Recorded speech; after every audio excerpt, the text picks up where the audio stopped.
والصلاة والسلام على خير خلقه محمد وعلى آله وصحبه أجمعين ومن تبعهم بإحسان إلى يوم الدين أما بعد. وقد قال النبي صلى الله عليه وسلم: ما من عبد يصوم يوما في سبيل الله إلا باعد الله بذلك اليوم وجهه من النار 70 خريفا أو كما قال عليه الصلاة والسلام كما رواه الشيخان في صحيحهما.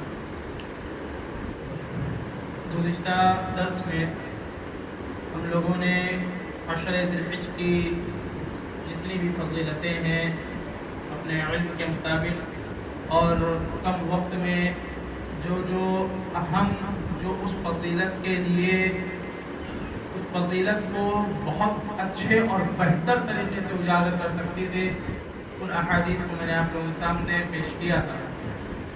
آج اور اس وقت میں نے بتایا تھا کہ اب انشاءاللہ العزیز عشر ذی الحج میں کیے جانے والے مستحب مسنون اعمال کون کون سے ہیں وہ پیش کیے جائیں گے. تو جو ہمیں سب سے پہلے عمل کرنا ہے مسنون عمل وہ کیا ہے؟ نفلی روزے رکھنا. روزہ یہ نماز کے بعد ایک اہم عبادت ہے.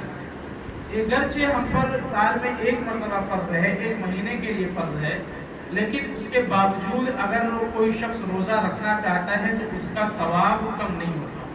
اللہ کے رسول صلی اللہ علیہ وسلم ہر مہینے کے 3 ہفتے میں پیر جمعرات اس طریقے سے ان کا معمول ہوا کرتا تھا کہ وہ روزہ رکھا کرتے تھے.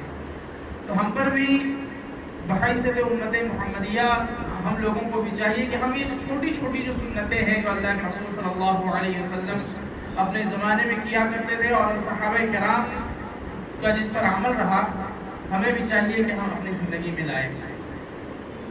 دیکھیے روزے کی جو فضیلت ہے اللہ کے رسول صلی اللہ علیہ وسلم نے بیان فرمایا، جس کو امام بخاری امام مسلم رحمہ اللہ نے اپنی صحیح کے اندر نقل کیا ہے کہ ما من عبد یصوم، کوئی بھی بندہ جب ایک دن کا یصوم یوما ایک دن کا روزہ رکھتا ہے فی سبیل اللہ اللہ رب العالمین کے خاطر. کیونکہ روزہ ایک ایسی چیز ہے کہ ہم اس کے اندر ریا و نمود نہیں کر سکتے.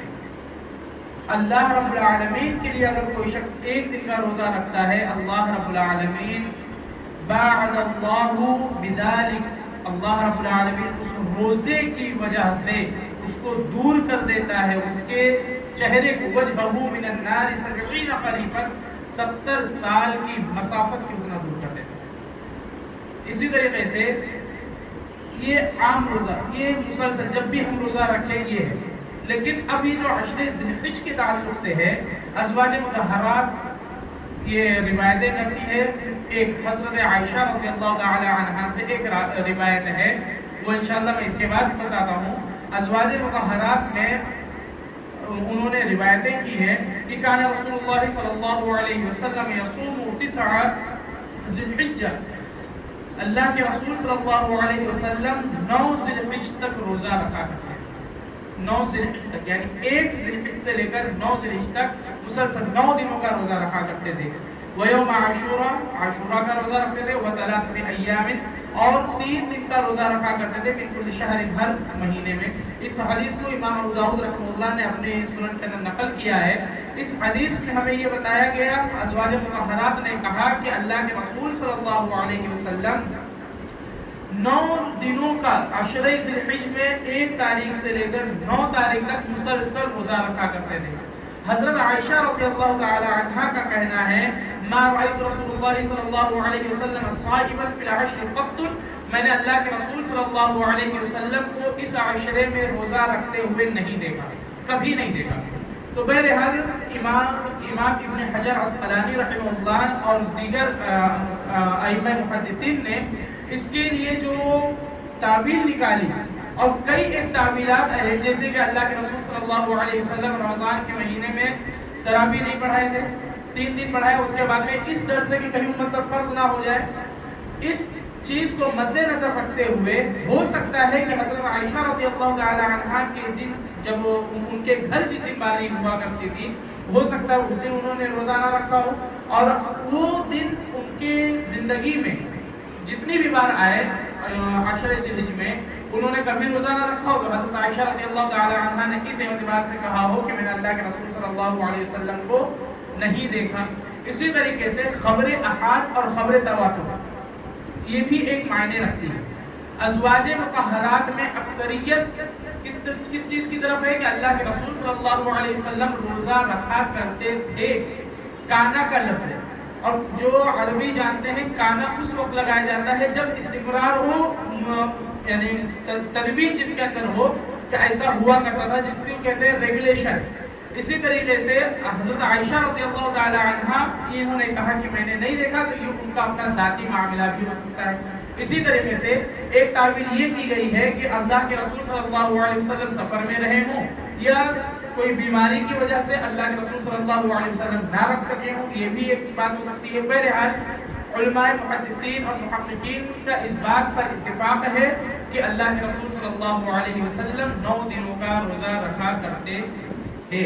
اسی طریقے سے یوم عرفہ، جو اسی 9 ذی الحج کو یوم عرفہ کہا جاتا ہے، 9 ذی الحج کے تعلق سے اللہ کے رسول صلی اللہ علیہ وسلم نے بالکل صراحت کے ساتھ فرمایا کہ صوم یوم عرفہ احتسب علی اللہ، جو شخص عرفہ کے دن کا روزہ رکھتا ہے میں گمان کرتا ہوں ایکفر السنۃ التي قبلہ والتي بعدہ، اللہ رب العالمین اس کے 1 سال اگلے 1 سال پچھلے گناہوں کو معاف فرمائے گا۔ تو یہ تمام کے تمام روزوں کے اور بھی کئی اس کے مطلب فضائل ہیں۔ بس درس کے اندر یہ 2-3 احادیث میں آپ لوگوں کے سامنے رکھنا چاہتا تھا، اور کئی ایک لوگ جو ہے جن لوگوں کو یہ سوال ہوتا ہے کہ حضرت عائشہ رضی اللہ تعالی عنہ کی تعارض والی حدیث جس کے اندر اللہ کے حضرت عائشہ نے کہا کہ اللہ کے رسول صلی اللہ علیہ وسلم نے کبھی روزہ ہی نہیں رکھا، تو اس حدیث کا تو ان دونوں احادیث جو تواتر کے ساتھ میں ہیں اور خبر احاد کے ساتھ میں ہیں، دونوں کے ساتھ میں جو احادیث ہیں ان احادیث کے بیچ میں جو تطبیق کی صورت ہے وہ بھی میں نے آپ لوگوں کے سامنے اپنے علم کے مطابق پیش کی۔ اللہ رب العالمین سے دعا ہے اللہ رب العالمین ہم تمام لوگوں کو صحیح بات کہنے، صحیح بات سننے، صحیح بات پر عمل کرنے کی توفیق عطا فرما۔ کہنے والے کو کہنے سے زیادہ، سننے والوں کو سننے سے زیادہ کما حقہ مزید تفتیش تحقیق کے ساتھ عمل پیرا ہونے کی توفیق عطا فرما۔ الہ العالمین ہم تمام لوگوں پر جس طریقے سے تو ماہ ذی الحج ہم لوگوں پر سایہ بغل کرتا ہے، اللہ رب العالمین اس کی رحمتوں اور اس کی برکتوں سے ہمیں مالا مال فرما۔ آمین۔ وآخر دعوانا الحمدللہ رب العالمین۔ السلام علیکم ورحمۃ اللہ وبرکاتہ۔